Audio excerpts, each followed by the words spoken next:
വളരെ സുപരിതമായ ഒരു വേദഭാഗം ഇന്ന് പകൽക്കാലം പ്രാർത്ഥനയോടെ ഏറ്റെടുക്കുവാൻ നമുക്ക് ദൈവത്തോട് മുമ്പാകെ വായിക്കാം. മത്തായിയുടെ സുവിശേഷം 10-ാം അധ്യായം. എല്ലാവരും തുറന്നാട്ട് ബുക്ക് ഓഫ് മാത്യു ചാപ്റ്റർ 10 അതിൻ്റെ 42-ാം വാക്യം ഒരാൾക്ക് വായിക്കാം. ശിഷ്യൻ എന്ന് വെച്ച് ഈ ചെറിയവരിൽ ഒരുത്തന് ഒരു പാനപാത്രം തണ്ണീർ മാത്രം കുടിപ്പാൻ കൊടുക്കുന്നവന് പ്രതിഫലം കിട്ടാതെ പോകുകയില്ല എന്ന് ഞാൻ സത്യമായിട്ട് നിങ്ങളോട് പറയുന്നു. ദൈവത്തിന് സ്തോത്രം. വചനത്തിൽ വളരെ സന്തോഷത്തോടെ നമ്മൾ വായിക്കുന്ന ഒരു വാക്കാണ് പ്രതിഫലം. വളരെ വേദനയോടെ നമ്മൾ കേൾക്കുന്ന വാക്കാണ് ന്യായവിധി. നമ്മളെല്ലാവരും ഇന്ന് പകൽക്കാലം ദൈവസന്നിധിയിലായിരിക്കുമ്പോൾ ദൈവത്തിന് മഹത്വം, ഒരു പ്രതിഫലത്തിനായി ദൈവസന്നിധിയിൽ കാത്തിരിക്കുകയാണ്. ദൈവിക പ്രതിഫലത്തിനായി കാത്തിരിക്കുകയാണ്. ഈ വചനം വളരെ സുപരിതമായൊരു വേദഭാഗമാണ്. ശിഷ്യന്മാർ എന്ന് വെച്ച് എൻ്റെ ജനമെന്ന് കരുതി നിങ്ങൾ ആർക്കെങ്കിലും ഒരു പാത്രം വെള്ളം കുടിക്കാൻ കൊടുത്താൽ പ്രതിഫലം കിട്ടാതെ പോകുകയില്ല എന്ന് ഞാൻ നിങ്ങളോട് പറയുന്നു. ഈ വാക്യത്തിന് 2 തലങ്ങളുണ്ട്. ആ 2 തലങ്ങൾ ഇന്ന് ദൈവത്തിൻ്റെ പരിശുദ്ധാത്മാവ് വെളിപ്പെടുത്തിയ 2 ഡയറക്ഷൻസ് ഉണ്ട്. ആ 2 ഡയറക്ഷൻസും കേട്ട് നമ്മുടെ ലൈഫിൽ വരുത്തേണ്ടതായ തീരുമാനങ്ങൾ വരുത്തി മുന്നേറുവാൻ ഇന്ന് പകൽക്കാലം ദൈവാത്മാവ് നമ്മെ സഹായിക്കട്ടെ. ഒന്നാമത്തെ ഭാഗം മർക്കോസിന്റെ സുവിശേഷം 12-ാം അധ്യായം, ബുക്ക് ഓഫ് മാർക്ക് ചാപ്റ്റർ 12 41-44, 41 മുതൽ 44 വരെയുള്ള വാക്യങ്ങൾ വായിക്കാം. മർക്കോസിന്റെ സുവിശേഷം 12-ാം അധ്യായം 41 മുതൽ 44 വരെയുള്ള വാക്യങ്ങൾ. പിന്നെ യേശു സ്ത്രീ ഭണ്ഡാരത്തിന് നേരെ ഇരിക്കുമ്പോൾ പുരുഷാരം ഭണ്ഡാരത്തിൽ പണമിടുന്നത് നോക്കിക്കൊണ്ടിരുന്നു. ധനവാന്മാർ പലരും വളരെ ഇട്ടു. ദരിദ്രയായ ഒരു വിധവ വന്ന 1 പൈസയ്ക്ക് ശരിയായ 2 കാശ് ഇട്ടു. അപ്പോൾ അവൻ ശിഷ്യന്മാരെ അടുക്കൽ വിളിച്ചു, ഭണ്ഡാരത്തിലിട്ട എല്ലാവരെക്കാളും ഈ ദരിദ്രയായ വിധവ അധികം ഇട്ടിരിക്കുന്നു എന്ന് ഞാൻ സത്യമായിട്ട് നിങ്ങളോട് പറയുന്നു. എല്ലാവരും തങ്ങളുടെ സമൃദ്ധിയിൽ നിന്നിട്ടു, ഇവളോ തന്റെ ഇല്ലായ്മയിൽ നിന്ന് തനിക്കുള്ളതൊക്കെയും തന്റെ ഉപജീവനം മുഴുവനും ഇട്ടു എന്ന് അവരോട് പറഞ്ഞു. ദൈവത്തിന് സ്തോത്രം. ഒന്നാമത്തെ ഭാഗം നമ്മളെല്ലാവരും മനസ്സിലാക്കിയൊരു ഭാഗം തന്നെയാണ്. ദൈവസന്നിധിയിൽ ചെയ്യുന്ന കാര്യങ്ങൾ ചെറുതായിക്കൊള്ളട്ടെ വലുതായിക്കൊള്ളട്ടെ, ശിഷ്യന്മാർ എന്ന് വെച്ച് എൻ്റെ നാമത്തിൽ, എൻ്റെ ജനം എന്ന പേരിൽ, കർത്തൃനാമത്തിൽ നിങ്ങൾ ചെയ്യുന്ന എല്ലാ കാര്യങ്ങൾക്കും പ്രതിഫലമുണ്ടെന്ന് ഈ പകൽക്കാലം ദൈവാത്മാവ് നമ്മൾ സംസാരിക്കുമ്പോൾ, ഈ വിധവയുടെ ഉപമയിലൂടെ ദൈവത്തിന്റെ പരിശുദ്ധാത്മാവ് നമ്മളെ പഠിപ്പിക്കുന്നത്, ദൈവസന്നിധിയിൽ നിനക്ക് ചെയ്യാൻ പറ്റുന്ന ചെറിയ കാര്യങ്ങളുണ്ടെങ്കിലും അത് ചെയ്യണം. വൻ കാര്യങ്ങൾ ചെയ്യുവാൻ നാം ആഗ്രഹിക്കുന്നെങ്കിലും എനിക്ക് പറ്റുന്ന ചെറിയ കാര്യമാണെങ്കിലും അത് ചെയ്യണം. അതെങ്ങനെ ചെയ്യണം? പൂർണ്ണ ഹൃദയത്തോടെ ചെയ്യണം. കാരണം ഇന്നത്തെ ആത്മീയ ഗോളത്തിൽ കൊടുക്കുക എന്നുള്ള ഒരു സന്ദേശം പ്രസംഗിക്കുക വളരെ ദുഷ്കരമാണ്. കാരണം പ്രാർത്ഥനയിൽ കടന്നു വരുന്ന എല്ലാവരും നമ്മൾ കേട്ട വചന അടിസ്ഥാനത്തിൽ എനിക്ക് പ്രതിഫലം കിട്ടുമെന്നുള്ളൊരു മനോഭാവത്തിലാണ് വന്നിരിക്കുന്നത്. ബഹുഭൂരിപക്ഷം വിശ്വാസികളും ക്രിസ്തുവിൽ എത്തിച്ചേരുമ്പോൾ എനിക്ക് കിട്ടും എന്നുള്ളൊരു മനോഭാവത്തിലായിരിക്കുന്നു. എന്നാൽ ഇവിടെ പറയുന്നു, നീ ഏറ്റവും ചെറിയതെങ്കിലും കൊടുത്താൽ. ഈ കൊടുക്കുക എന്നുള്ളൊരു വാക്കിന്റെ അർത്ഥം നിങ്ങൾ ചിന്തിക്കുന്നത് പണം മാത്രമല്ല. കൊടുക്കുക എന്ന് പറയുമ്പോൾ നിങ്ങളുടെ ലൈഫിനെ തന്നെ വിട്ടുകൊടുക്കണം. നിങ്ങൾക്കുള്ള സകലതിനെ നിങ്ങൾ വിട്ടുകൊടുക്കണം. നിങ്ങളുടെ സമയത്തെ വിട്ടുകൊടുക്കണം. നിങ്ങൾക്ക് ലഭിക്കുന്ന ഭൗതിക നന്മ വിട്ടുകൊടുക്കണം. നിങ്ങളുടെ വാഹനം, നിങ്ങളുടെ ഭവനം എല്ലാം വിട്ടുകൊടുക്കണം. ദൈവത്തിന് സ്തോത്രം. അപ്പോൾ ഇവിടെ എനിക്ക് വൻ കാര്യങ്ങൾ ചെയ്യാൻ പറ്റുമോ എന്ന് ചിന്തിക്കുന്നവരോടാണ് പരിശുദ്ധാത്മ പറയുന്നത്, വൻ കാര്യങ്ങൾ നിനക്ക് ചെയ്യുവാൻ കഴിയുന്നില്ല എങ്കിലും എനിക്ക് ഒരു ചെറിയ കാര്യമെങ്കിലും കർത്തൃനാമത്തിൽ ചെയ്യണമെന്നൊരു മനോഭാവം നമ്മൾ ഉണ്ടാകണം. ആ ചെയ്യുന്ന കാര്യം പൂർണ്ണ ഹൃദയത്തോടെ ചെയ്യണം. ആ വിധവയെക്കാളും കൂടുതൽ പണം ഇട്ടവരുണ്ട് അവിടെ, ആ വിധവയെക്കാളും കൂടുതൽ കരം തുറന്നവർ അവിടെ ഉണ്ട്. പക്ഷേ ആ വിധവ ചെയ്തതുപോലെ പൂർണ്ണമായും അത് വിട്ടുകൊടുക്കുവാൻ ദൈവത്തിന് സ്തോത്രം മറ്റാർക്കും കഴിഞ്ഞില്ല എന്നാണ് മനസ്സിലാക്കേണ്ടത്. അപ്പൊ അതിന് ഒന്നാമത്തെ ഭാഗം ദൈവത്തിന്റെ പരിശുദ്ധാത്മ നമ്മളെ പഠിപ്പിക്കുന്നത്, ദൈവത്തിന് സ്തോത്രം, ഒന്ന്, ദൈവസന്നിധിയിൽ ചെയ്യാൻ കഴിയുന്ന ചെറിയ കാര്യങ്ങളെങ്കിലും നമ്മൾ ചെയ്യണം. അത് പൂർണ്ണ ഹൃദയത്തോടെ നമ്മൾ ചെയ്യണം. പരപ്രേരണയില്ലാതെ ചെയ്യണം. ആരെങ്കിലും അത് കാണും, അതിലൂടെ എനിക്ക് അപ്രിസിയേഷൻ കിട്ടുമെന്നുള്ള മനോഭാവമില്ലാതെ ചെയ്യണം. ദൈവത്തിന് സ്തോത്രം. ഒരു കാര്യം ഇവിടെ ശ്രദ്ധിക്കണം, യേശു വിധവയുടെ മനോഭാവത്തെ കാണുകയും ശ്രദ്ധിക്കുകയും അത് ലോകത്തോട് പ്രസംഗിക്കുകയും ചെയ്തു. സ്തോത്രം. ഞാനും നിങ്ങൾ ദൈവസ്ഥലിൽ ചെയ്യുന്ന ചെറിയ കാര്യങ്ങൾ അത് ദൈവനാമ മഹത്വമായി തീരത്തക്ക നിലയിൽ ദൈവം അത് ലോകത്തോട് പ്രഘോഷിക്കുവാൻ തുടങ്ങും. ദൈവത്തിന് സ്തോത്രം. അപ്പോൾ ഒന്നാമത്തെ ഭാഗം നമുക്കെല്ലാം അറിയാം, ദൈവനാമത്തിന് വേണ്ടി ചെറിയ കാര്യങ്ങളെങ്കിലും ചെയ്യണമെന്നുള്ളത് ആ വചനത്തോട് നമ്മൾ പഠിച്ച ഒരു ഭാഗമാകുന്നു. അത് പ്രസിദ്ധിക്ക് വേണ്ടി ചെയ്യരുത്. ദൈവത്തിന് സ്തോത്രം പൂർണ്ണ ഹൃദയത്തോടെ ചെയ്യണം. സ്തോത്രം. ചെറിയ കാര്യമെങ്കിലും എനിക്ക് ചെയ്യണമെന്നുള്ള ഒരു വലിയ സ്നേഹം നമ്മുടെ ഉള്ളത്തിൽ ഉയർന്നുകൊണ്ട് അത് ചെയ്യുവാൻ ഇടയായിത്തീരണം. സ്തോത്രം. ഈ ഭൂമിയിൽ നന്മകളെല്ലാം കൂട്ടി വെച്ചിട്ട് എനിക്ക് മരണമില്ലാതെ ജീവിക്കാമെന്ന് ആരെങ്കിലും ചിന്തിക്കുന്നെങ്കിൽ നിങ്ങളെപ്പോലൊരു മടയൻ ഇന്ന് പകൽക്കാലം ഈ ലോകത്തിലില്ല. ദൈവനാമത്തിന് വേണ്ടി എന്ത് ചെയ്യാമെന്ന് അനുദിനം ചിന്തിക്കുന്നവനായിരിക്കണം ഒരു യഥാർത്ഥ ദൈവവേദന പറയുന്നത്. സ്തോത്രം. അപ്പോൾ ആ ഭാഗം ഞാൻ ഈ വചനം വായിച്ചപ്പോൾ എനിക്കും ചിന്തയിലൂടെ കടന്നു വന്ന ഒരു ഭാഗം അങ്ങനെയായിരുന്നു. ആ വിധവ ചെയ്ത് ചെറുതാണെങ്കിലും പൂർണ്ണ ഹൃദയത്തോടെ ചെയ്തുവെന്നും ചെറിയ കാര്യമെങ്കിലും ദൈവനാമത്തിന് വേണ്ടി ചെയ്യണമെന്നുള്ള മനോഭാവത്തോടെ ചെയ്തുവെന്നും ആ വചനഭാഗത്തോടെ വ്യക്തമായി എനിക്ക് ബോധ്യമായി. സ്തോത്രം. എന്നാൽ രണ്ടാം ഭാഗം കൂടെ നമ്മൾ ഇന്ന് പകൽക്കാലം പഠിക്കുവാൻ ഇടയായിത്തീരണം. എന്തുകൊണ്ടാണ് ഒരു ഗ്ലാസ് വെള്ളം, തണ്ണീറിനെ കുറിച്ച് കർത്താവ് അവിടെ പ്രതിപാദിച്ചിരിക്കുന്നത്? എന്തുകൊണ്ടാണ് വെള്ളത്തെക്കുറിച്ച് മാത്രം പറഞ്ഞിരിക്കുന്നത്? അതിന് പിന്നിൽ ഒരു കാരണം കൂടെ ഉണ്ട്. കാരണം ആദ്യം പറഞ്ഞ ഭാഗത്തിൽ ഒരു ഗ്ലാസ് വെള്ളം കൊടുക്കാൻ കഴിയാത്ത ആരും ഇന്ന് ഈ ഭൂമിയിലില്ല എന്നുള്ളൊരു കൺസെപ്റ്റാണ് നമ്മൾ ഇതുവരെ പഠിച്ചു വെച്ചത്. എന്നാൽ വെള്ളം എന്ന വാക്കിന് മറ്റൊരർത്ഥം കൂടെ ദൈവാത്മാവ് എന്നോട് സംസാരിക്കുവാൻ തുടങ്ങി. യോഹന്നാന്റെ സുവിശേഷം 4-ാം അധ്യായം 13 മുതൽ 15 വരെയുള്ള വാക്യങ്ങളൊന്ന് വായിച്ചേ. യേശു അവളോട്, ഈ വെള്ളം കുടിക്കുന്നവന് എല്ലാം പിന്നെയും ദാഹിക്കും. ഞാൻ കൊടുക്കുന്ന വെള്ളം കുടിക്കുന്നവനോ ഒരു നാളും ദാഹിക്കുകയില്ല. ഞാൻ കൊടുക്കുന്ന വെള്ളം അവനിൽ നിത്യജീവങ്കിലേക്ക് പൊങ്ങി വരുന്ന നീരുറവായി തീരുമെന്ന ഉത്തരം പറഞ്ഞു. സ്ത്രീ അവളോട്, യജമാനെ, എനിക്ക് ദാഹിക്കാതെയും ഞാൻ കോരുവാൻ ഇവിടത്തോളം വരാതെയും ഇരിക്കേണ്ടതിന് ആ വെള്ളം എനിക്ക് തരണമേ എന്ന് പറഞ്ഞു. ദൈവത്തിന് മഹത്വം. യേശുവിനോട് ശമരിയക്കാരി സ്ത്രീ പറയുകയാണ്, കർത്താവേ, എത്ര വെള്ളം കോരിയിട്ടും എന്റെ ഭവനത്തിന് തികയാത്തത് കൊണ്ട് പിന്നെയും വന്ന് ഞാൻ വെള്ളം കോരിക്കൊണ്ടിരിക്കുക. നീ പറയുന്നു നീ തരുന്ന വെള്ളം കുടിച്ചാൽ ഇനി ആർക്കും ദാഹിക്കുകയില്ല, അതുകൊണ്ട് ആ വെള്ളം എനിക്ക് തരണമെന്ന് പറഞ്ഞതിൻ്റെ അർത്ഥം, വെള്ളത്തെക്കുറിച്ച് ദൈവവചനം പറയുവാനുള്ള കാരണം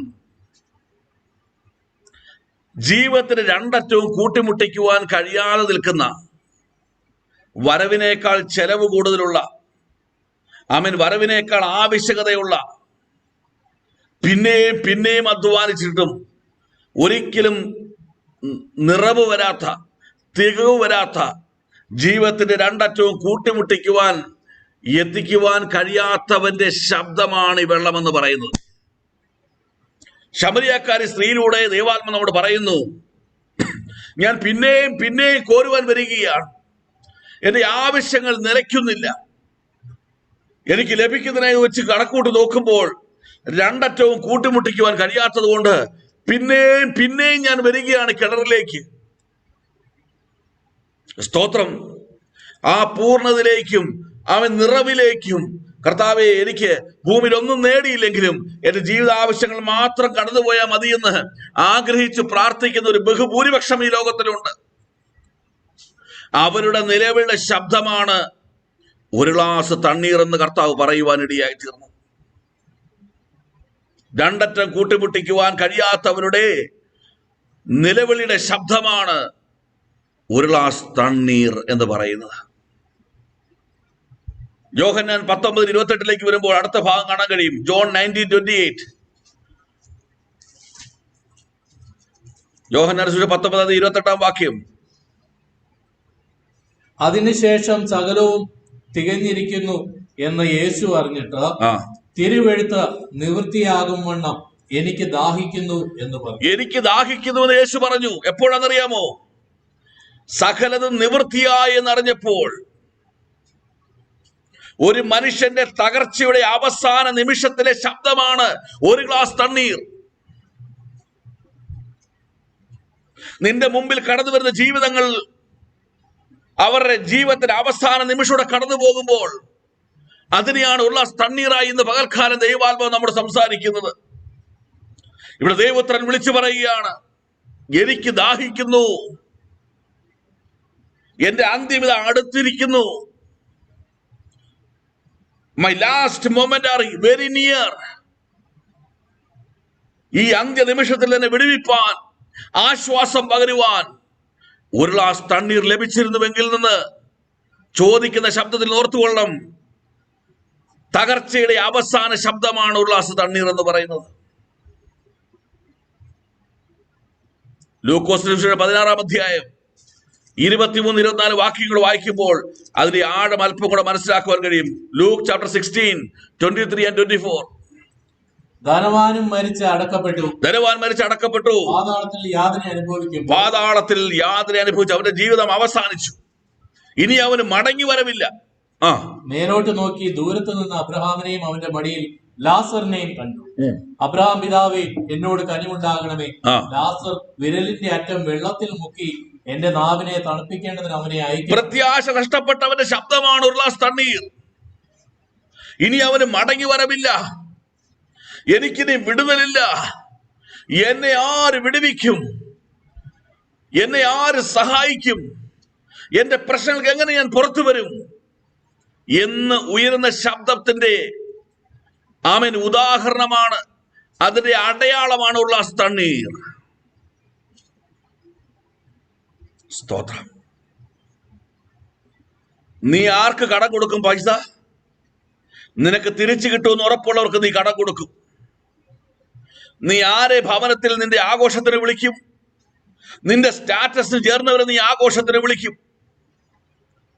ദൈവത്തിന് സ്തോത്രം. എന്നാൽ ഒന്നുമില്ലാത്തവന്, തിരിച്ച് ലഭിക്കില്ല എന്ന് ഉറപ്പുള്ളവന്, അവയെ കൊടുത്തു കഴിഞ്ഞാൽ നഷ്ടപ്പെടുമെന്ന് ഉറപ്പുണ്ടെങ്കിൽ എത്ര പേർക്ക് ഹൃദയം തുറന്ന് അവനെ സഹായിപ്പാൻ കഴിയും എന്ന് പകൽക്കാലം ശ്രദ്ധിച്ചു കൊള്ളണമേ.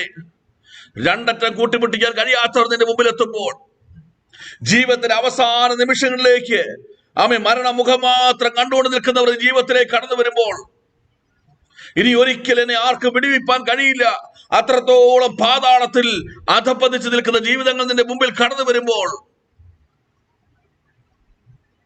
ആത്മീയ മകനെന്ന നിലയിൽ, മകളെന്ന നിലയിൽ എന്റെയും നിന്റെയും മനോഭാവത്തെ കണ്ടുകൊണ്ട് ഇന്ന് പകൽക്കാലം ദൈവാത്മാവ് ചോദിക്കുന്നു, രണ്ടറ്റം കൂട്ടിമുട്ടിക്കുവാൻ മനസ്സില്ല ബുദ്ധിമുട്ടുന്നവർക്ക് വേണ്ടി, ജീവിതത്തിന്റെ അവസാന ശബ്ദമായി നിലവിളിക്കുന്നവർക്ക് വേണ്ടി, എല്ലാ പ്രത്യാശയും നഷ്ടപ്പെട്ടവർക്ക് വേണ്ടി, നിന്റെ സമയങ്ങളും നിനക്ക് ദൈവം നൽകിയ നന്മകളും മാറ്റിവെക്കുവാൻ ഇന്ന് പകൽക്കാലം ദൈവമക്കൾ എത്ര പേർ തയ്യാറാകുമെന്ന് പരിശുദ്ധാത്മാവ് ചോദിക്കുകയാണ്. സ്തോത്രം. നിന്റെ സഹോദരന്റെ വേദന കാണുമ്പോഴും കാണാത്തവനെ പോലെ, നിന്റെ സഹോദരിയുടെ നിലവിളി കേൾക്കുമ്പോഴും കേൾക്കാത്തവരെ പോലെ, സ്തോത്രം. ദൈവാത്മ പറയുന്നു, ആമേൻ, നിരാശയുടെയും പ്രത്യാശ നഷ്ടപ്പെട്ടവന്റെയും തകർച്ചയുടെയും ജീവിതത്തിലെ സുഖസൗകൾ അനുഭവിക്കാൻ കഴിയാതിരിക്കുന്നവരുടെ ശബ്ദമായി ഒരു ഗ്ലാസ് തണ്ണീർ നിന്റെ മുമ്പിൽ എത്തിച്ചേരുമ്പോൾ, അങ്ങനെയുള്ളവർക്ക് ഒരു ഗ്ലാസ് തണ്ണീർ കൊടുക്കുവാൻ മനസ്സുള്ളവന് നിശ്ചയമായും പ്രതിഫലം കിട്ടും. ദൈവത്തിന് സ്തോത്രം. ഹല്ലേലൂയ. സ്തോത്രം. ഹല്ലേലൂയ. ഹല്ലേലൂയ. ജീവിതത്തിന്റെ യാഥാർത്ഥ്യങ്ങളോടെ കടന്നു പോകുന്നതിന് മുമ്പിൽ വരികയാണ്, നിലവിളിക്കുന്നതിന് മുമ്പിൽ വരികയാണ്. ഒരു ചെറുവിരൽ അനക്കുവാൻ, ആ വിധവയെ പോലെ 2 വെള്ളിക്കാശ് നിനക്കൊന്ന് അനക്കുവാൻ, സാരമില്ല സഹോദര സഹോദരി, സ്നേഹത്തോടൊന്ന് മാറോട് ചേർക്കുവാൻ, നിന്നെ ദൈവം വെടിവെക്കും, നമുക്കും ഒരുമിച്ച് പ്രാർത്ഥിക്കാമെന്ന് പറയുവാൻ, നിന്റെ ഭവനത്തിൽ എങ്ങനെ കാര്യങ്ങൾ മുൻപോട്ട് പോകുന്നു ചിന്തിക്കുവാൻ ഇന്ന് പകൽക്കാലം എത്ര പേർക്ക് കഴിയുന്നുണ്ട്? സ്വാർത്ഥയുടെ ശക്തിയിൽ നിന്ന് എന്ന് നമ്മൾ പുറത്തു വരും?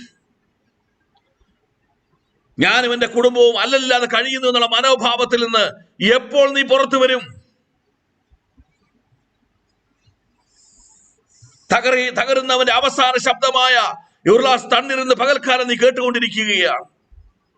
നിരാശ നഷ്ടപ്പെട്ടവന്റെ ശബ്ദം നീ കേട്ടുകൊണ്ടിരിക്കുകയാണ്. രണ്ടറ്റവും കൂട്ടിമുട്ടിക്കുവാൻ കഴിയാത്തവന്റെ അവസ്ഥ നീ കേട്ടുകൊണ്ടിരിക്കുകയാണ്. ദൈവം നൽകിയ നന്മകൾക്കുള്ളിൽ, ദൈവം നൽകിയ സുഖസൗകര്യങ്ങൾക്കുള്ളിൽ, ദൈവം നൽകിയ എല്ലാ ശ്രേഷ്ഠതകൾക്കുള്ളിൽ ഇരുന്നു കൊണ്ട്, ഹല്ലേലൂയ, ദൈവത്തിന് മഹത്വം, എന്റെ ഒന്നും നഷ്ടപ്പെടാതെ ദൈവത്തെ സേവിക്കുവാമെന്ന് ചിന്തിക്കുന്ന ആ മൂഢ സ്വർഗത്തിൽ നിന്ന് ഇന്ന് പകൽക്കാലം എത്ര പേർ പുറത്തു വരും? എന്തുകൊണ്ട് ശബ്ദം ഉയരുന്നറിയാമോ? പിതാവിനോടുള്ള സമത്വം മുറുകെ പിടിക്കാതെ, ദൈവത്തോടുള്ള സമത്വം മുറുകെ പിടിക്കാതെ, ആ സ്വർഗ സിംഹാസനം വിട്ട്, തന്റെ സകല ശ്രേഷ്ഠതയും വിട്ട്, ഒരു ഗ്ലാസ് തണ്ണീർ ലോകത്തിന് നൽകുവാൻ വേണ്ടി അവസാന തുള്ളി രക്തവും വെള്ളവും ഈ ഭൂമിയിൽ ഒഴുക്കി ഒരുവൻ കടന്നുപോയി, എന്റെയും നിന്റെ വിടുതലിന് വേണ്ടി. അവനെയാ നമ്മൾ പിന്തുടരുന്നത്. ഹല്ലേലൂയ. തുറക്ക് കരങ്ങൾ ദൈവനാമത്തിന് വേണ്ടി. മുറുകെ പിടിക്കും തോറും നാശത്തിന്റെ പടുകുഴിയിലേക്ക് നീ പോവുകയുള്ളൂ. ദൈവനാമത്തിന് വേണ്ടി തുറക്ക്, ദൈവരാജ്യത്തിന് വേണ്ടി തുറക്ക്. നിലവിളിക്കുന്ന ശബ്ദം നീ കേൾക്ക്, എന്ത് ചെയ്യണമെന്ന് ചിന്തിക്ക്. ഇന്ന് പകൽ ദൈവാത്മാവ് എന്നെ നിങ്ങളെ കുറിച്ച് ആഗ്രഹിക്കുക. ദൈവത്തിന് സ്തോത്രം, ദൈവത്തിന് സ്തോത്രം. മത്തായിയുടെ സുവിശേഷം 25-ാം അധ്യായം 40-ാം വാക്യം വെച്ച് മാത്യു 25:40 ഒന്ന് വായിച്ചേ. മാത്യു 25:40. രാജാവ് അവരോട്, എന്റെ ഈ ഏറ്റവും ചെറിയ സഹോദരന്മാരിൽ ഒരുത്തന് നിങ്ങൾ ചെയ്തെടുത്തോളം എല്ലാം എനിക്ക് ചെയ്തു എന്ന് ഞാൻ സത്യമായിട്ട് നിങ്ങളോട് പറയുന്നു എന്ന് അരുളി ചെയ്യും. ആരാണ് ഈ അതിന് മുമ്പിലത്തെ വാക്കണമെന്ന് വായിച്ചത്? ആരൊക്കെയാന്ന് നോക്കി. നിന്നെ രോഗിയായി വായിച്ചു. ഞങ്ങൾ എപ്പോൾ നിന്നെ അതിഥിയായി കണ്ടിട്ട് ചേർത്തുകൊള്ളുകയോ നഗ്നനായി കണ്ടിട്ട് ഒളിപ്പിക്കുകയോ ചെയ്തു? നിന്നെ രോഗിയായിട്ടോ തടവിലോ എപ്പോൾ കണ്ടിട്ട് ഞങ്ങൾ നിന്റെ അടുക്കൽ വന്നു എന്ന്? ആഹാരമില്ലാത്തവൻ, നഗ്നതയുള്ളവൻ, ആശുപത്രിയിൽ കഴിയുന്നവൻ, ജയിലിൽ കഴിയുന്നവൻ, ഭക്ഷണമില്ലാത്തവർ. 40-ാം വാക്യം വായിച്ചേ. രാജാവ് അവരോട്, ഏറ്റവും ചെറിയ സഹോദരന്മാരിൽ ഒരുത്തന്, when you are doing for the needy, you are doing for me. നീ ആവശ്യക്കാരന് വേണ്ടി കരങ്ങളെ തുറക്കുമ്പോൾ നീ എനിക്ക് വേണ്ടിയാണ് തുറക്കുന്നത്. നീ പോലും അറിയാതെ നീ ദൈവത്തിന് പ്രത്യുപകാരം ചെയ്യുകയാണ് ഈ ഭൂമിയിൽ. ആവശ്യക്കാരൻ നിലവിളിയുടെ ശബ്ദമാണ്, തകരുന്നവന്റെ നിലവിളിയുടെ ശബ്ദമാണ്, നിരാശയിൽ കിടക്കുന്നതിന്റെ നിലവിളിയുടെ ശബ്ദമാണ്. ആമേൻ, സ്തോത്രം. രണ്ടറ്റം കൂട്ടിമുട്ടിക്കുവാൻ കഴിയാത്തവരുടെ ശബ്ദമാണ് ഇന്ന് പകൽക്കാലം നമ്മെ കേൾപ്പിക്കുന്ന ഒരു ഗ്ലാസ് തണ്ണീർ എന്ന് മറന്നു പോകരുത്.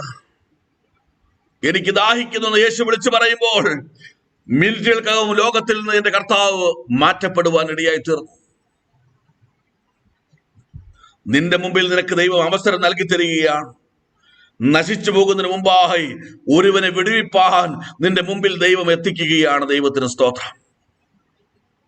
കരങ്ങളെ നീട്ടാതെ, കരങ്ങളെ മുറുകെ പിടിച്ചുകൊണ്ട്, വിട്ടുകൊടുക്കാതെ, മുഴുവനും സ്വാർത്ഥതയോടുകൂടെ നീ ആക്കി വച്ചിരിക്കുമ്പോൾ, ആമേൻ, ആവശ്യക്കാരന് വേണ്ടി ചെയ്യുമ്പോൾ, നീ എനിക്ക് വേണ്ടി ചെയ്യുന്ന കേൾക്കുന്ന വചനത്തിന് മുമ്പിൽ പറയട്ടെ, ദൈവനാമത്തിന് വേണ്ടി ചെയ്യുവാൻ നിനക്ക് കഴിയുന്ന അവസരങ്ങൾ നീ തന്നെ ഇല്ലാതാക്കുകയാണ്.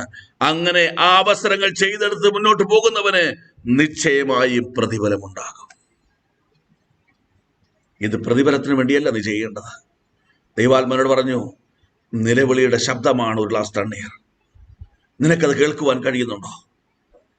നിനക്ക് തിരിച്ചറിയുവാൻ കഴിയുന്നുണ്ടോ? സ്തോത്രം. ഹല്ലേലൂയ. ദൈവത്തിന് സ്തോത്രം. എന്ത് പ്രതിഫലം ദൈവം നൽകും? ദൈവം എന്താണ് നമ്മുടെ ജീവിതത്തിൽ ചെയ്യാൻ പോകുന്നത്? അതോട് പറഞ്ഞ് വേഗത്തിൽ നമുക്ക് ഈ സന്ദേശം അവസാനിപ്പാൻ ദൈവത്തിന്റെ കൃപയിൽ ആശ്രയിക്കാം.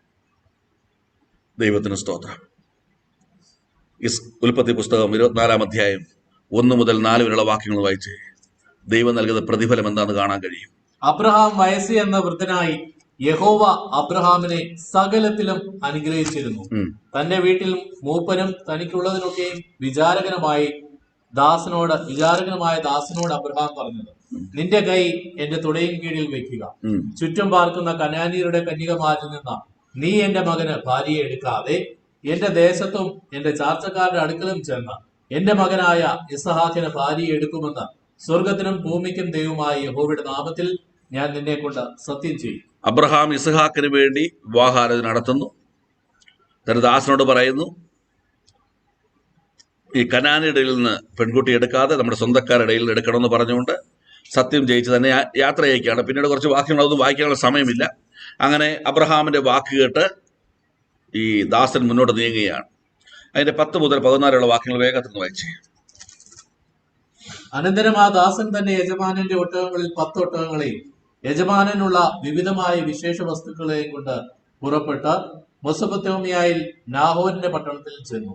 വൈകുന്നേരം സ്ത്രീകൾ വെള്ളം കോരുവാൻ വരുന്ന സമയത്ത് അവൻ ഒട്ടകങ്ങളെ പട്ടണത്തിന് പുറത്ത് ഒരു കിണറ്റിനരികെ നിർത്തി പറഞ്ഞിരുന്നാൽ, എന്റെ യജമാനായ അബ്രഹാമിന്റെ ദൈവമായ യഹോവേ, എന്റെ യജമാനായ അബ്രഹാമിനോട് കൃപ ചെയ്ത ഇന്ന് തന്നെ കാര്യം സാധിപ്പിച്ചു തരണമേ. ഇതാ ഞാൻ കിണറ്റിനരികെ നിൽക്കുന്നു. ഈ പട്ടണക്കാരുടെ കന്യകമാർ വെള്ളം കോരുവാൻ വരുന്നു. നിന്റെ പാത്രം ഇറക്കി എനിക്ക് കുടിപ്പാൻ തരണമെന്ന് ഞാൻ പറയുമ്പോൾ, കുടിക്ക, നിന്റെ ഒട്ടകങ്ങൾക്കും കുടിപ്പാൻ കൊടുക്കാമെന്ന് പറയുന്ന സ്ത്രീ തന്നെ നീ നിന്റെ ദാസനായ ഇസഹാക്കിന് നിയമിച്ചവളായിരിക്കട്ടെ. ദൈവത്തിന് സ്തോത്രം. നീ എന്റെ യജമാനോട് കൃപ ചെയ്തു എന്ന് ഞാൻ അതിനാൽ ഗ്രഹിക്കും. ദാസൻ ഒരു പ്രാർത്ഥന ദൈവസനിൽ വെച്ചു. ആ പട്ടണത്തിലെ കന്യകമാർ വെള്ളം കോരുവാൻ വരികയാണ്. ഞാനൊരല്പം വെള്ളം ചോദിക്കും. ആ വെള്ളം ചോദിക്കുമ്പോൾ നിനക്ക് മാത്രമല്ല നിന്റെ ഒട്ടകങ്ങൾക്കും തരാമെന്ന് പറയുന്നവൾ വാഗ്ദത്ത സന്തതിയോട് ചേരുവാനിടയായിത്തീരും. സ്തോത്രം. അതിന്റെ 15 മുതലുള്ള വാക്യങ്ങളൊന്ന് വായിച്ചു. ഇത് കേൾക്കണം, ഇത് മൊത്തം. അവൻ പറഞ്ഞു തീരും മുമ്പേ അബ്രഹാമിന്റെ സഹോദരനായ നാഹോരിന്റെ ഭാര്യ മിൽക്കായുടെ മകൾ ബെതുവേലിന്റെ മകൾ റിബേക്ക തോളിൽ പാത്രവുമായി വന്നു. ബാല അതിസുന്ദരിയും പുരുഷൻ തൊടാത്ത കന്യകയുമായിരുന്നു. അവൾ കിണറ്റിലിറങ്ങി പാത്രം നിറച്ച് കയറി വന്നു. ദാസൻ വേഗത്തിൽ അവളെ എതിരേറ്റ് ചെന്ന്, നിന്റെ പാത്രത്തിലെ വെള്ളം കുറെ എനിക്ക് കുടിപ്പാൻ തരണമെന്ന് പറഞ്ഞു. യജമാനനെ കുടിക്ക എന്ന് അവൾ പറഞ്ഞു. വേഗം പാത്രം കയ്യിൽ ഇറക്കി അവന് കുടിപ്പാൻ കൊടുത്തു. അവന് കുടിപ്പാൻ കൊടുത്ത ശേഷം, നിന്റെ ഒട്ടകങ്ങൾക്കും വേണ്ടുവോളം ഞാൻ കോരി കൊടുക്കാം എന്ന് പറഞ്ഞു. ദൈവത്തിന് മഹത്വം. പിതാവാം ദൈവത്തിന്റെ ആഗ്രഹം ഭൂമിയിൽ സാധിപ്പിക്കുവാൻ ഒരു പിതാവും ഒരു ദാസനും പ്രാർത്ഥിച്ച പ്രാർത്ഥനയുടെ മറുപടി അവരുടെ മുമ്പിൽ ഇതാ അതുപോലെ വെളിപ്പെടുകയാണ്. ഇവിടെ റെബേക്ക ചെയ്തെന്താണ്? ആമേൻ, ദാസന് വെള്ളം കൊടുക്കുക മാത്രമല്ല ഒട്ടകങ്ങൾക്കും എന്ത് ചെയ്തു? ഞാൻ കോരി കൊടുക്കാമെന്ന് പറഞ്ഞു. സ്തോത്രം, സ്തോത്രം. ഇനി 24-ാം അധ്യായം 43-44 വാക്യങ്ങൾ വായിച്ചു. ഇതാ ഞാൻ കിണറ്റിനരികെ നിൽക്കുന്നു. വെള്ളം കോരുവാൻ ഒരു കന്യക വരികയും ഞാൻ അവളോട്, നിന്റെ പാത്രത്തിലെ വെള്ളം കുറെ എനിക്ക് കുടിപ്പാൻ തരിക എന്ന് പറയുമ്പോൾ, അവൾ എന്നോട്, കുടിക്ക, ഞാൻ നിന്റെ ഒട്ടകങ്ങൾക്കും കോരിക്കൊടുക്കാമെന്ന് പറയുകയും ചെയ്താൽ അവൾ തന്നെ യഹോവ എന്റെ യജമാനന്റെ മകന് നിയമിച്ച സ്ത്രീ ആയിരിക്കട്ടെ. യജമാനൻ നിയമിച്ച സ്ത്രീ, ഗോഡ്ലി അപ്പോയിന്റഡ് പേഴ്സൺ.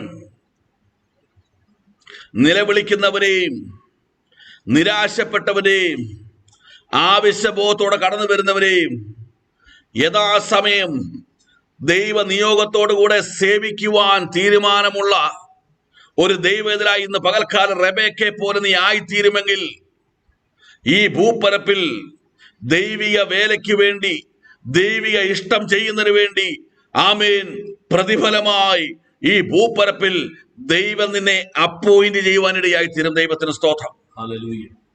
ഈ അപ്പോയിന്റ്മെന്റ് ഒരു കാരണമുണ്ട്. വെറുതെ അവൾ അപ്പോയിന്റ് ചെയ്തത്. ഒന്നാമത്തെ ചോദ്യം എന്താണ്?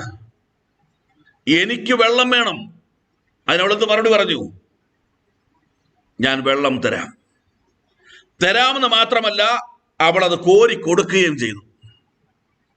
നമ്മൾ തീരുമാനമെടുക്കും, പക്ഷെ പ്രവർത്തിക്കുകയില്ല. പക്ഷെ ഇവിടെ അവൾ തീരുമാനമെടുക്കുക മാത്രമല്ല, അവൾ കോരി കൊടുക്കുകയും ചെയ്തു. രണ്ടാമത്തെ ആവശ്യം അവൾ അറിഞ്ഞു ചെയ്തു. ചോദ്യം വന്നില്ല, അവൾ അറിഞ്ഞു ചെയ്തു. എന്താണ് രണ്ടാമത്തെ ആവശ്യം? നിനക്ക് മാത്രമല്ല, നിന്റെ ഒട്ടകങ്ങൾക്ക് ഞാൻ വെള്ളം കോരിത്തരാം. ഒരു യഥാർത്ഥ ദൈവത്തിൽ ദൈവരാജ്യത്തിന് എന്ത് ആവശ്യമെന്ന് അറിഞ്ഞു ചെയ്യുന്നവനായിരിക്കും. സ്തോത്രം. പറഞ്ഞു ചെയ്യുന്നവനല്ല, അറിഞ്ഞു ചെയ്യുന്നവനായിരിക്കും ദൈവവേദൽ. സ്തോത്രം. അറിയാത്തവനെ പോലെ പൊട്ടനായിട്ടിരിക്കുകയല്ല അവൻ. അറിഞ്ഞ് പ്രവർത്തിക്കുന്ന ദൈവത്തിന്റെ പൈതൽ. ഇനി ഇത് മാത്രമല്ല, 24-23 വായിച്ചേ.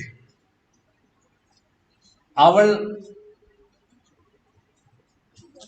നീ ആരുടെ മകൾ പറക, നിന്റെ അപ്പന്റെ വീട്ടിൽ ഞങ്ങൾക്ക് രാപ്പാർപ്പാൻ സ്ഥലമുണ്ടോ എന്ന് ചോദിച്ചു. ഇത് നാടൻ ഭാഷയെ പറഞ്ഞാൽ ഒട്ടകത്തിന് സ്ഥലം കൊടുത്തവരായി പോയി. ആദ്യം വെള്ളം ചോദിച്ചു. ആ ചോദ്യത്തിനകത്ത് ഇപ്പം ഒട്ടകത്തിന് വെള്ളം കൊടുത്തു. ഇപ്പൊ അടുത്ത ചോദ്യം, നിന്റെ അപ്പന്റെ ഭവനത്തിൽ ഞങ്ങൾക്കെല്ലാം രാപാർപ്പാൻ സ്ഥലമുണ്ടോ?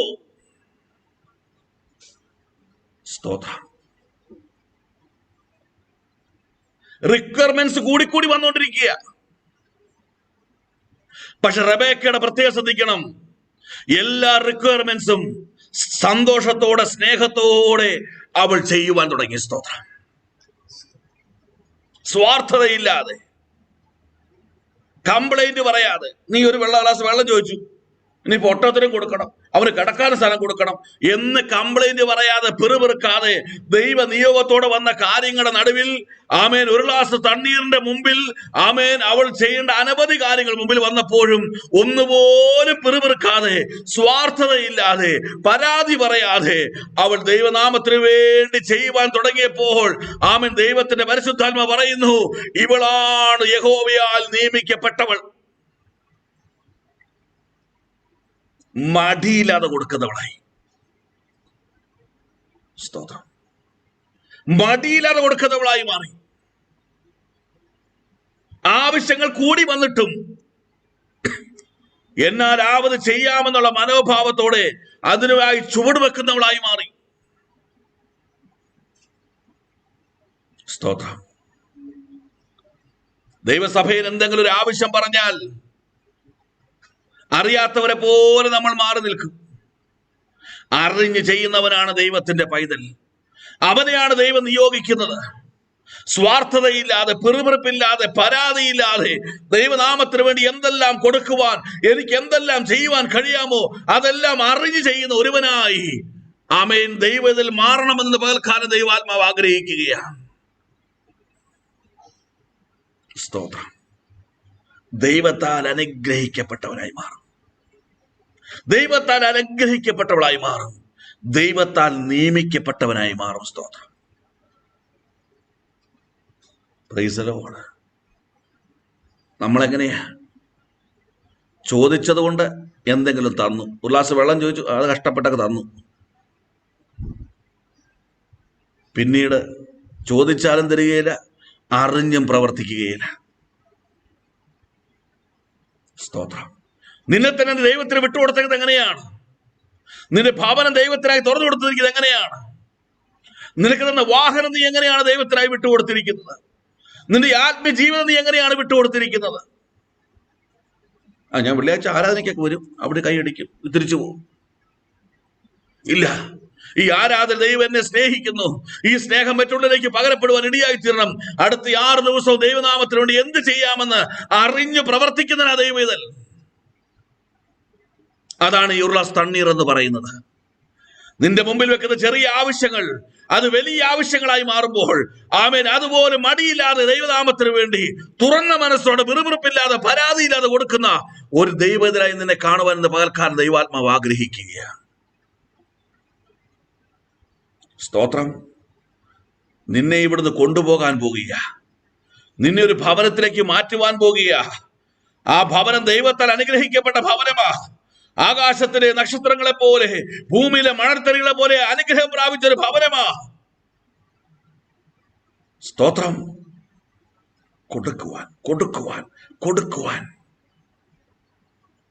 ആവശ്യങ്ങൾ ഏറുന്തോറും മടിയില്ലാതെ കൊടുക്കുവാൻ. സ്തോത്രം. ദൈവാത്മാവ് പറയുന്നത് പലരുടെയും സന്തോഷം കുറഞ്ഞുകൊണ്ടിരിക്കുക, സന്ദേശം കേട്ടുകൊണ്ടിരിക്കുന്നു. ഒന്നും കൊണ്ടുപോകത്തില്ല, നഗ്നനായി വന്ന് നഗ്നനായി പോകും ദൈവത്തിനെ. എനിക്ക് നിങ്ങളുടെ ആരെയൊന്നും വേണ്ട, ദൈവാത്മാവ് ഇതെല്ലാം കണ്ടുകൊണ്ടിരിക്കുക. സ്തോത്രം. നമ്മുടെ സ്വാർത്ഥ മനോഭാവ ദൈവം കണ്ടുകൊണ്ടിരിക്കുക.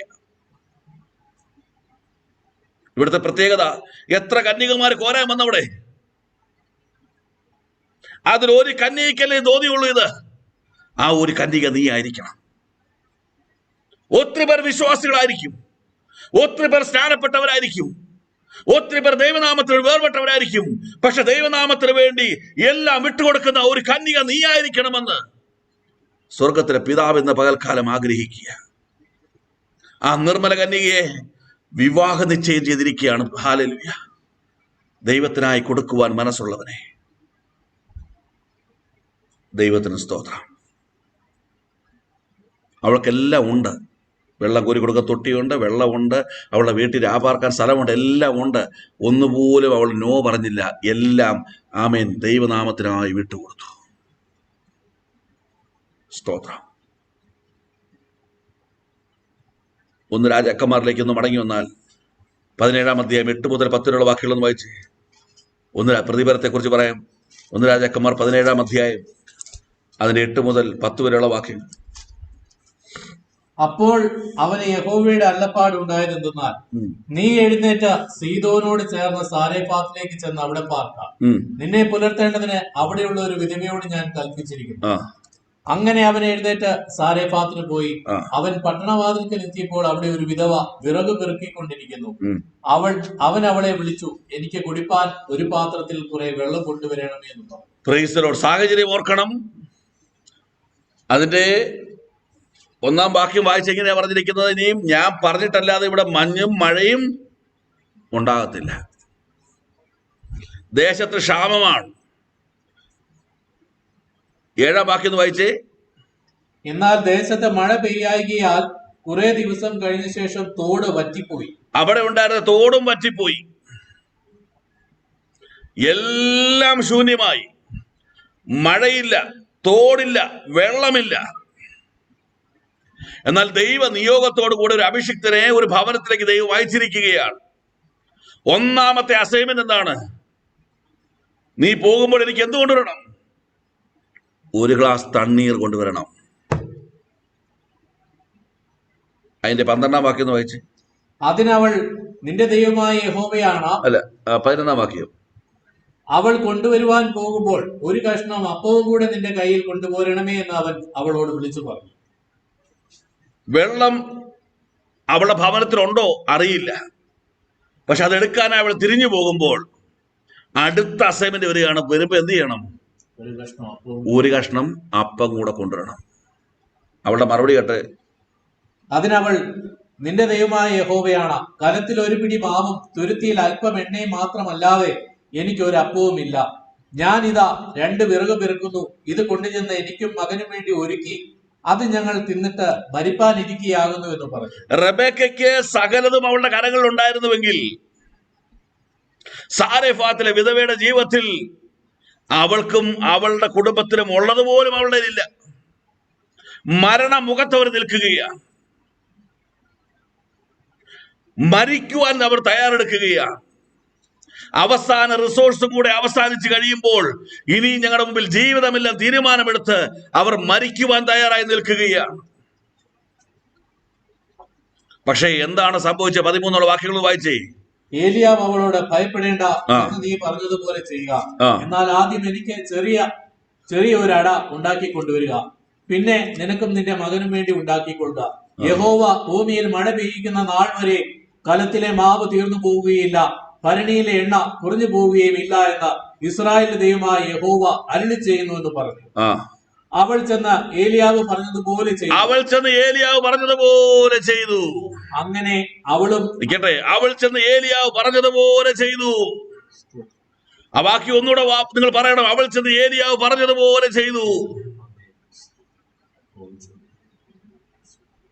ഞാൻ മരിക്കുവാൻ പോകുകയാണെന്ന് പറഞ്ഞപ്പോൾ, എല്ലാം അവസാനിക്കുവാൻ പോകുകയാണെന്ന് പറഞ്ഞപ്പോൾ, എന്റെ കൈകൾ ഇത് മാത്രമേ ഉള്ളത് പറഞ്ഞപ്പോൾ, അത് എനിക്ക് തരുവണമെന്ന് ഒരാൾ ആവശ്യപ്പെട്ടപ്പോൾ, ഞങ്ങൾ എന്തായാലും മരിക്കാൻ പോകുക, ഈ മനുഷ്യൻ രക്ഷപ്പെടട്ടെ എന്ന് ഓർത്തുകൊണ്ട് ആ വ്യക്തിക്ക് അത് കൊടുക്കുവാനുള്ളൊരു മനസ്സ് അവൾ ഏലിയാവ് പറഞ്ഞതുപോലെ ചെയ്തു. അടുത്ത വാക്യം.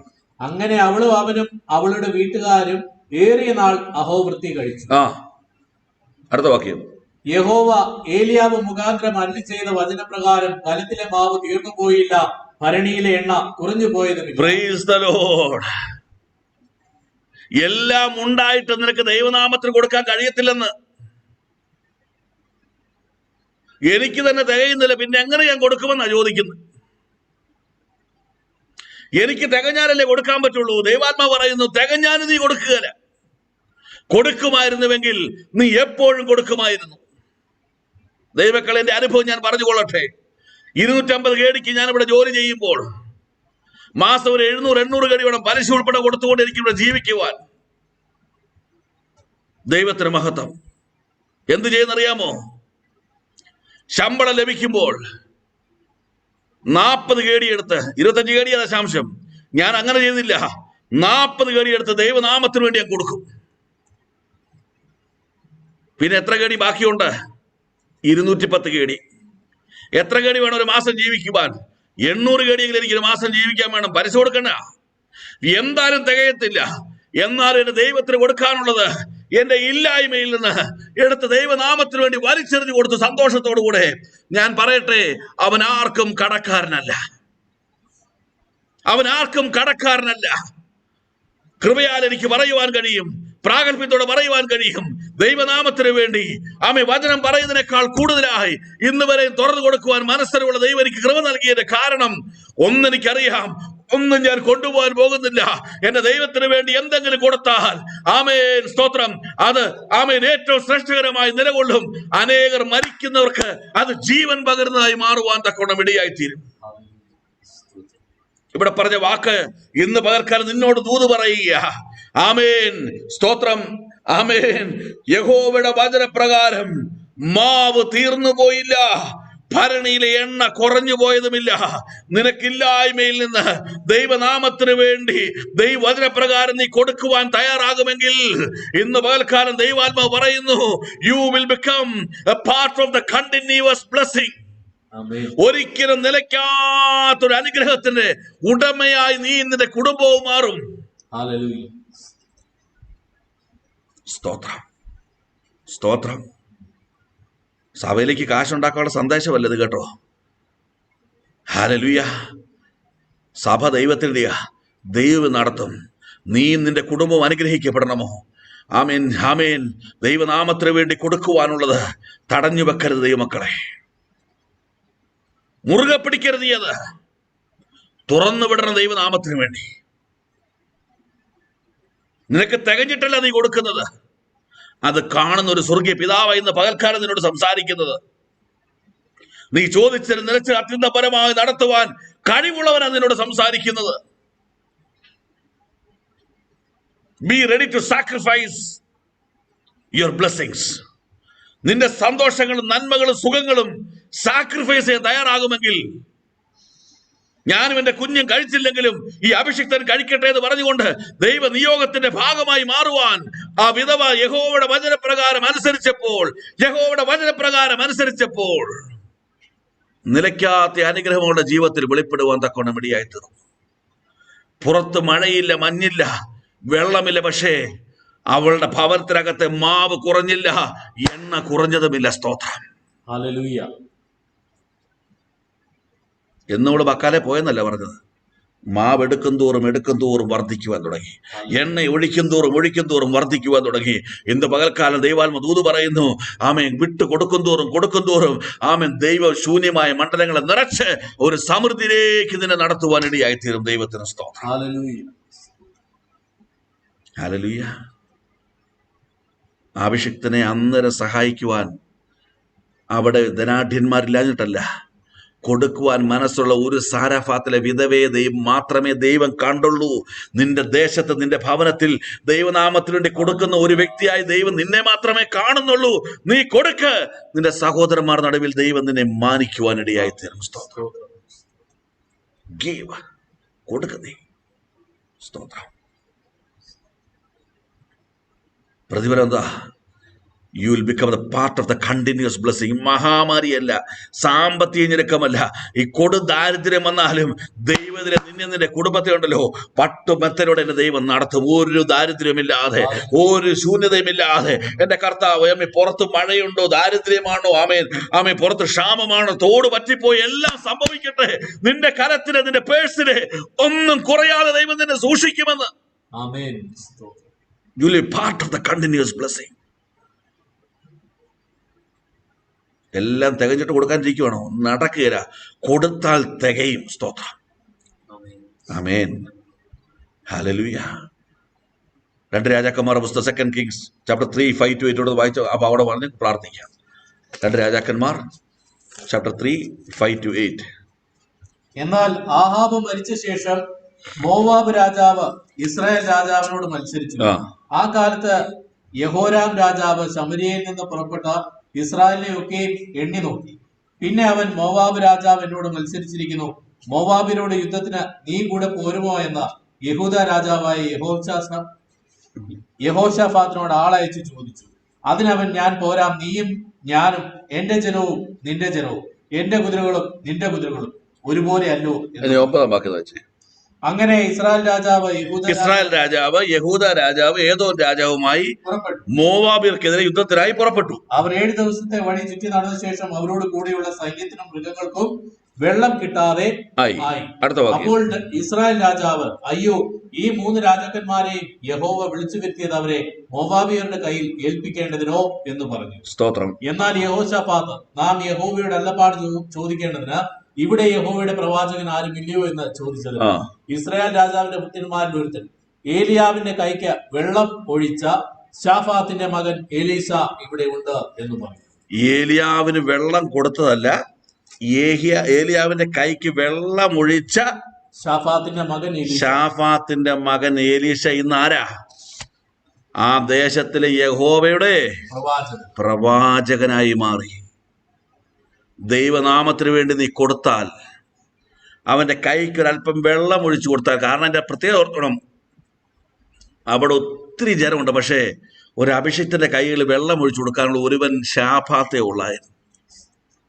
ഒത്തിരി കന്യകമാരുണ്ടായിരുന്നു, പക്ഷെ വെള്ളം കോരി കൊടുക്കുവാൻ റെബേക്ക ഉള്ളായിരുന്നു. ഒത്തിരി ധനാഢ്യന്മാരുണ്ടായിരുന്നു, പക്ഷേ കൊടുക്കുവാൻ മനസ്സുള്ള ഒരു വിധവേ ഉള്ളായിരുന്നു. ഒത്തിരി മനുഷ്യരുണ്ടായിരുന്നു, പക്ഷേ അല്പം വെള്ളം കൈക്കൊഴിച്ചു കൊടുക്കുവാൻ ഒരു ശാഫാത്തേ അവിടെ ഉണ്ടായിരുന്നു. അത് നീയാ ഇന്ന് പകൽക്കാലം. നീ ദൈവനാമത്തിന് വേണ്ടി ഒരു കാര്യം ചെയ്താൽ, ഇന്ന് പകൽ സഭയോടും നിന്നോടും വാഗ്ദത്തം പറയുക, യഹോവയുടെ നാമത്തിൽ ഇതിന്റെ തലമുറ അറിയപ്പെടും. യഹോവയുടെ നാമത്തിലുള്ളവനായി ഇതിന്റെ തലമുറയുടെ ദൈവം മാറ്റും. നിന്റെ തലമുറയുടെ മേൽ ദൈവം കൃപ പകരും. അവർ പാപത്തിൽ വീണ് വഴിതെറ്റിപ്പോയി മദ്യത്തിനും മയക്കുമരുന്നിനും മ്ലേച്ഛകൾക്ക് അടിമകളാകാതെ നിന്റെ തലമുറയെ ദേശത്തിലെ പ്രവാചകനായി, ഇടയനായി, ദൈവനാമത്തിന് ദൈവപുരുഷനായി ദൈവം കൃപയാൽ നിറയ്ക്കുവാനിടയായിത്തീരും.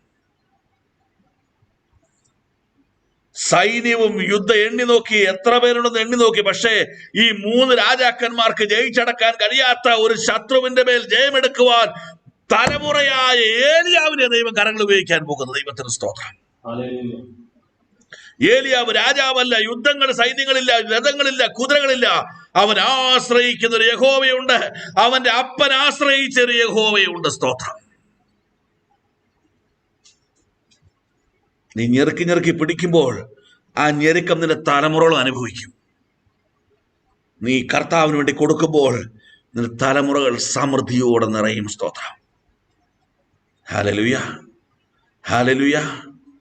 ദൈവത്തിന് സ്തോത്രം.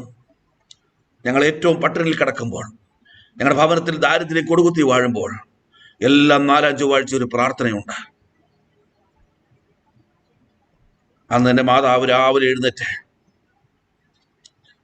സ്തോത്രം അരകല്ലിൽ ഇരുന്നുകൊണ്ട്, ആമേൻ, അവിയലിനും മിക്സി ഒന്നും ഉപയോഗിക്കില്ല, അരകല്ലിൽ ഇരുന്നുകൊണ്ട് അവിയലിനും തീയലിനും മറ്റ് കറികൾക്കുള്ളെല്ലാം അരച്ച്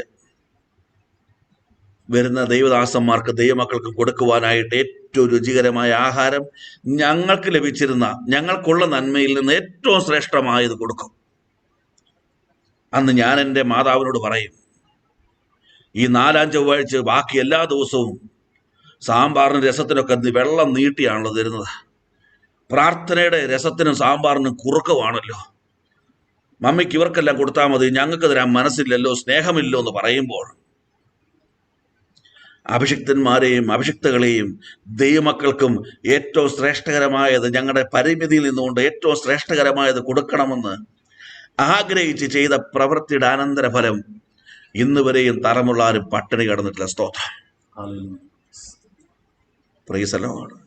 പ്രതികൂലത്തിന് തീച്ചൂടെ ഞങ്ങൾ കടന്നുപോയി, പക്ഷേ ഒരു നേരം പോലും പട്ടിണി കിടക്കുവാൻ അനുവദിച്ചില്ല. തന്റെ മക്കൾക്ക് കൊടുക്കേണ്ടത് അഭിഷിക്തന്മാർക്ക് കൊടുത്തു, അഭിഷിക്തകൾക്ക് കൊടുത്തു, ദൈവനാമത്തിന് വേണ്ടി കൊടുത്തു. അവർ തിന്ന് തൃപ്തരായി. ഏറ്റവും ശ്രേഷ്ഠകരമായ ഭോജ്യം എന്ന് പറഞ്ഞുകൊണ്ട് പിതാപുത്ര പരിശുദ്ധാത്മ നാമത്തിൽ കരമുയർത്തി അനുഗ്രഹിച്ചപ്പോൾ ആ അനുഗ്രഹം ഞാൻ കണ്ടില്ല, എൻ്റെ മാതാപിതാക്കൾ കണ്ടു. ഇന്ന് ആ അനുഗ്രഹം ഓരോ ദിനവും ഞാൻ അനുഭവിക്കുന്നു. അതുകൊണ്ട് ദൈവനാമത്തിന് വേണ്ടി കൊടുക്കുവാൻ ഇന്ന് വരെയും മടി തോന്നിയിട്ടില്ല, ഇന്ന് വരെയും മടുപ്പ് തോന്നിയിട്ടില്ല. കാരണം മുമ്പിൽ വരുന്ന ശബ്ദങ്ങൾ നിരാശയുടെ, തകർച്ചയുടെ, പടുകുഴിയിൽ നിലവിളിക്കുന്ന ശബ്ദങ്ങളാ. അറിയാതെ കരങ്ങൾ നീട്ടിപ്പോകും. ഉണ്ടായിട്ടല്ല, ആമേൻ, നിറഞ്ഞിട്ടല്ല. കർത്താവേ, ഞാൻ ആഹാരം കഴിക്കുന്നെങ്കിൽ അവരും കഴിക്കണം, ഞാൻ ഉടുക്കുന്നെങ്കിൽ അവരും ഉടുക്കണം, എല്ലാവരും സന്തോഷത്തോടെ ആയിരിക്കണം എന്നുള്ള വലിയ സ്നേഹമുള്ളത്തിൽ പകർന്നതുകൊണ്ട് എൻ്റെ പരിധിയും പരിമിതിക്കപ്പുറമായി പ്രവർത്തിപ്പാൻ ഇതുവരെ കുടുംബമായി കർത്താവ് ഞങ്ങളെയും സഹായിച്ചു. ആരുടെ സർട്ടിഫിക്കറ്റ് വേണ്ടിയല്ല. ഇവിടെ നോക്കിക്കേ, ഷാഫാത്ത് ഏലിയാവിൻ്റെ കൈക്ക് വെള്ളം ഒഴിച്ചു കൊടുത്തു. സ്തോത്രം. ഒരു ഭവനം ഞങ്ങൾക്കുണ്ടായിരുന്ന ദേശത്ത്, ആ ഭവനം ദൈവനാമത്തിന് തുറന്നു കൊടുത്തു. എല്ലാ മക്കളും വീതം വെച്ച് ആ ദേശത്തുനിന്ന് മാറിപ്പോകുമ്പോൾ 4 ഭവനങ്ങൾ ഒരേ കോമ്പൗണ്ടിൽ പണിത് സഹോദരങ്ങൾ ഒത്തൊരുമിച്ച് വസിച്ച് ദൈവത്തെ മഹത്വപ്പെടുത്തുവാൻ കുടുംബമായി ദൈവം ഞങ്ങളെ ഇടയാക്കി. ഒരു ഭവനം വിട്ടുകൊടുത്തപ്പോൾ അതേ ഇടത്ത് 4 ഭവനങ്ങൾ ദൈവം ദാനമായി നൽകി തന്നു. ഭൗതികരുടെ എണ്ണം പറയുകയില്ല. ദൈവനാമത്തിന് വേണ്ടി കൊടുത്താൽ അതേ ഇടത്ത്, ശൂന്യമായ ഇടത്ത് ദൈവം നിന്നെ വർദ്ധിപ്പിക്കും. സ്തോത്രം. മരുഭൂമിയിൽ വെള്ളമില്ല, ഇവിടെ കിടന്ന് മരിക്കും. പക്ഷേ എന്താണ് പ്രവാചകൻ പറഞ്ഞത്? 16-17 വാക്യം ഒന്ന് വായിച്ചേ. അവൻ പറഞ്ഞത് എന്തെന്നാൽ, യഹോവ ഇപ്രകാരം അരുളി ചെയ്യുന്നു, ഈ താഴ്വരയിൽ അനേകം കുഴികൾ വെട്ടുവിൻ. നിങ്ങൾ കുഴി കുഴിച്ചു തുടങ്ങ്, വിശ്വസിച്ചു തുടങ്ങ്, നിങ്ങൾ പ്രവർത്തിച്ചു തുടങ്ങ്. ഇവിടെ ഒന്നും നിങ്ങൾ കാണുകയില്ല. വായിച്ചേ. നിങ്ങൾ കാറ്റ് കാണുകയില്ല, മഴയും കാണുകയില്ല, ഒന്നും കാണുകയില്ല, ഒരു വിടുതലും കാണുകയില്ല, ഒരു നന്മയും നിങ്ങൾ കണ്ടെന്ന് വരില്ല. പക്ഷേ ഇന്ന് പകൽ മുതൽ നിങ്ങൾ ദൈവനാമത്തിന് വേണ്ടി പ്രവർത്തിച്ചു തുടങ്ങ്. എന്നാൽ നിങ്ങളും നിങ്ങളുടെ ആടുമാടുകളും നിങ്ങളുടെ മൃഗവാഹനങ്ങളും തക്കവണ്ണം ഈ താഴ്വര വെള്ളം കൊണ്ട് നിറയും. അയ്യോ, ഈ കുഴി മാത്രമല്ലെന്ന്. എവിടാ വെള്ളം കൊണ്ട് നിറയുന്നത്? ഈ താഴ്വര മുഴുവൻ നിറയാൻ പോവാ. നീ കൊടുത്തത് മുഖാന്തരമായി, നീ അഭിഷിക്തന്റെ കൈക്ക് വെള്ളം ഒഴിച്ച മുഖാന്തരമായി, ഈ കുഴികൾ മാത്രമല്ല, നിന്റെ പ്രശ്നങ്ങൾ മാത്രമല്ല, അനേക പ്രശ്നങ്ങൾക്ക് മാറ്റുവാനുള്ള വലിയൊരു സമൃദ്ധി ദൈവം നിന്റെ കരങ്ങളിൽ ഏൽപ്പിക്കുവാൻ പോകുക. സ്തോത്രം. ഹല്ലേലൂയ. Price the Lord. 18 വാക്യം വായിച്ചപ്പോൾ ഞെട്ടിപ്പോയി. ഇത് പോരാ എന്ന് യഹോവയ്ക്ക് തോന്നിയിട്ട് ആ, അവൻ മോവാബ്യരെ നിങ്ങളുടെ കയ്യിൽ ഏൽപ്പിച്ചു തരും. നീ മരുഭൂമിയിൽ പട്ടുപോകുവാൻ, നിന്നെ ഇല്ലാതാക്കുവാൻ, നിന്നെ തകർത്തു കളയുവാൻ, നിനക്ക് വിരോധമായി ശത്രു അവൻ വാതുകെട്ടി നിന്നെ ഇല്ലാതാക്കുമെന്ന് പറഞ്ഞ് വാതുകെട്ടി നിന്നുവെങ്കിൽ, ഇതാ കർത്താവ് പറയുന്നു, സമൃദ്ധി മാത്രമല്ല, നിന്നെ തകർക്കുവാൻ വന്ന ശത്രുവിനെയും നിന്റെ മുമ്പിൽ അവൻ തകർക്കും. സ്തോത്രം. ഹല്ലേലൂയ. 20 വാക്യം വായിക്കുമ്പോൾ ഞാൻ ദൈവത്തെ അറിയാതെ മഹത്വപ്പെടുത്തി. പിറ്റേന്നാൾ രാവിലെ ഭോജനയാഗത്തിന്റെ സമയത്ത് വെള്ളം ഏതോം വഴിയായി വരുന്നത് കണ്ടു. ദേശം വെള്ളം കൊണ്ട് നിറഞ്ഞു. നീ കുഴിച്ചത് കുഴിയാ, വാഗ്ദത്തം താഴ്വരയാ. പക്ഷെ ദൈവാത്മാവ് പറയുന്നു, കുഴികൾ നിറഞ്ഞത്, താഴ്വര നിറഞ്ഞത്, ദേശം മുഴുവൻ നിറയുവാൻ പോകുക. സ്തോത്രം. ആമേൻ. ഹല്ലേലൂയ. സമൃദ്ധി, നന്മ തടയാൻ കഴിയാതെ വണ്ണം ദൈവത്തിന്റെ പരിശുദ്ധാത്മാവ് നിനക്ക് തരുവാൻ പോകുക. നീ ഒഴിച്ചത് ഒരു ഗ്ലാസ് തണ്ണീര് ഒരു അഭിഷിക്തന്റെ കരങ്ങളിൽ മാത്രമാണ് ഓർത്തുകൊള്ളണം. ഹല്ലേലൂയ. പക്ഷെ ദൈവം നിനക്ക് തരുന്നത് കുഴികൾ നിറഞ്ഞ്, താഴ്വര നിറഞ്ഞ്, ദേശം നിറയത്തക്ക നിലയിൽ, ചോദിച്ചതിലും നിലച്ചതിലും അത്യന്തം പരമായി. ആമേൻ. ഹല്ലേലൂയ. സ്തോത്രം. ഇത് കിട്ടാൻ വേണ്ടി കൊടുക്കരുത് കേട്ടോ. പൂർണ്ണ ഹൃദയത്തോടെ, സ്നേഹത്തോടെ. എന്താ നീ ചെയ്തത്? ഒരു അഭിഷിക്തന്റെ കൈകളിൽ അല്പം വെള്ളം ഒഴിച്ചു. നീ എന്താ ചെയ്തത്? ആമേ, ഒരു അടയുണ്ടായിരുന്നു, ആ അടയും വെള്ളവും അഭിഷിക്തന് കൊടുത്തു. നീ എന്താ ചെയ്തത്? കിണറ്റിൽ കിടന്ന വെള്ളം കോരി ആമേൻ ദാസനും അവന്റെ ഒട്ടകങ്ങൾക്ക് കൊടുത്തു. നീ ചെയ്തത് വലിയ പ്രവൃത്തിയല്ല, പക്ഷേ നിനക്ക് വേണ്ടി ദൈവം ചെയ്യാൻ പോകുന്നത് വലിയ കാര്യങ്ങളാണ്. സ്തോത്രം. ഹല്ലേലൂയ. ദൈവം നിന്നെ ഈ ഭൂമിയിൽ ദൈവത്തിന് വേണ്ടി നിയമിക്കും. ആമേൻ. സ്തോത്രം. നീ ഒരിക്കലും നിലക്കാത്ത, നിലച്ചു പോകാത്ത അനുഗ്രഹത്തിന്റെ ഭാഗമായി തീരും. ആമേൻ. ഹല്ലേലൂയ. നിന്റെ തലമുറ ദൈവനാമത്തിനു വേണ്ടി അറിയപ്പെടുന്ന തലമുറകളായി മാറും. നീ കണ്ണീരോടെ കുഴിച്ച കുഴികളില്ലേ, നിന്റെ മാത്രമല്ല, നിന്റെ ദേശത്തിലെ മാത്രമല്ല, രാജ്യത്തിലെ പ്രശ്നങ്ങൾ തീർക്കത്തക്ക നിലയിൽ ദൈവം നിന്നിലൂടെ പ്രവൃത്തി ചെയ്യുവാൻ പോകുക. സ്തോത്രം. ഹല്ലേലൂയ. നീ ഇന്ന് കൊടുക്കുന്ന ചെറിയ കാര്യങ്ങൾ, ഇന്ന് ദൈവനാമത്തിനു വേണ്ടി ചെയ്യുന്ന ചെറിയ കാര്യങ്ങൾ, അത് വലിയ പ്രവൃത്തിയായി മടങ്ങി വരാൻ പോകുക. എന്താ അടയാളമെന്നോ? ആമേൻ. ഭൂമിയിൽ നിന്ന് മുകളിലോട്ട് പോകുന്ന നീരാവി. ആമേൻ. നീ പോലും കാണുന്നില്ല, ഒരു മനുഷ്യന് പോലും കാണാതെ വണ്ണം ഈ നീരാവി പൊങ്ങി ആർക്കും തടയാൻ കഴിയാത്ത പെരുമഴ പെയ്യുന്നത് പോലെ നിന്നിൽ തുടങ്ങുന്ന ചെറിയ പ്രവൃത്തി ഒരു വലിയ സമൃദ്ധിയായ ദൈവം നിനക്ക് മടക്കി തരുവാൻ പോകുക. സ്തോത്രം. ഹല്ലേലൂയ. ഹല്ലേലൂയ. എന്താണ് ഒരു ഗ്ലാസ് തണ്ണീർ നിന്നെ ഓർമ്മപ്പെടുത്തുന്നത്? ചെറുതെങ്കിലും ദൈവനാമത്തിന് വേണ്ടി ഞാൻ ചെയ്യും, അത് പൂർണ്ണ ഹൃദയത്തോടെ ചെയ്യും. എന്താണ് ഒരു ഗ്ലാസ് തണ്ണീർ നിന്നെ ഓർമ്മപ്പെടുത്തുന്നത്? തകർന്നവൻ്റെ, നിരാശപ്പെട്ടവൻ്റെ, രണ്ടറ്റ കൂട്ടിമുട്ടിക്കാൻ ബുദ്ധിമുട്ടുന്നവൻ്റെ ശബ്ദമാ. അവന് അല്പം അടയെങ്കിലും കൊടുക്കുവാൻ, ഒരു പാത്രം വെള്ളമെങ്കിലും കൊടുക്കുവാൻ, അവന്റെ ഒട്ടകത്തിലെങ്കിലും കൊടുക്കുവാൻ, അവന്റെ കൈക്കെങ്കിലും ഒരു വെള്ളമെങ്കിലും ഒഴിക്കുവാൻ, എന്നാലാവത് ഒരു ചെറിയ പ്രവൃത്തിയെങ്കിലും ചെയ്യുവാൻ, ദൈവനാമത്തിന് വേണ്ടി ചെയ്യുവാൻ കർത്താവേ കൃപ തരുമാറാകണമേ. സ്തോത്രം. കൊടുക്ക ദൈവനാമത്തിന് വേണ്ടി. തികഞ്ഞിട്ട് കൊടുക്കാൻ കഴിയില്ല. ദൈവാത്മദൂത് പറഞ്ഞല്ലോ, നീ കൊടുക്കുമ്പോൾ ദൈവം തികയ്ക്കും, നിനക്ക് സമൃദ്ധി തരും. കുഴികൾ മാത്രമല്ല, താഴ്വര മാത്രമല്ല, ദേശം നിറയത്തക്ക നിലയിൽ. ശിഷ്യനെന്ന് വെച്ച് ആർക്കെങ്കിലും ഒരാൾക്ക് എൻ്റെ നാമത്തിൽ ഒരു ഗ്ലാസ് തണ്ണീർ കൊടുത്താൽ, എനിക്ക് ദാഹിക്കുന്നുള്ള ശബ്ദം നിനക്ക് കേൾക്കുവാൻ കഴിയുന്നുണ്ടോ? അയ്യോ, നാവിൽ അവർ വിരൽ മുക്കിയൊന്ന് നനപ്പി, എനിക്ക് തണുപ്പ് വേണം, എനിക്ക് സഹിക്കാൻ കഴിയുന്നില്ല എന്നുള്ള ശബ്ദം കേൾക്കാൻ കഴിയുന്നുണ്ടോ? പിന്നെയും ഞാൻ അധ്വാനിക്കുകയാണ്, എനിക്ക് കർത്താവേ ഒന്നും തികയുന്നില്ല എന്നുള്ള ശബ്ദം കേൾക്കുവാൻ കഴിയുന്നുണ്ടോ? അവർക്കൊരു തണ്ണീർ കൊടുക്കുവാൻ, അവർക്കൊരാശ്വാസമായി മാറുവാൻ, ഒരു ചെറിയ പ്രവൃത്തി, ഒരു ചെറുവിരലെങ്കിലും നീ അനക്കുന്ന കാണുവാൻ, ദൈവസഭയ്ക്ക് വേണ്ടി, ദൈവരാജ്യത്തിന് വേണ്ടി ചെയ്യുന്നത് കാണുവാൻ ദൈവാത്മാവ് ആഗ്രഹിക്കുന്നു. ഒരു സമൃദ്ധിയിലേക്ക് എന്നെ നിന്നെ നടത്തുവാൻ, നിന്റെ തലമുറകൾ ദൈവനാമത്തിന് വേണ്ടി ശക്തരാക്കി തീർക്കുവാൻ ഈ പകൽക്കാലം ദൈവാത്മാവ് ആഗ്രഹിക്കുകയാണ്. ഈ വചനങ്ങളാൽ ദൈവം നമ്മെ സഹായിക്കും.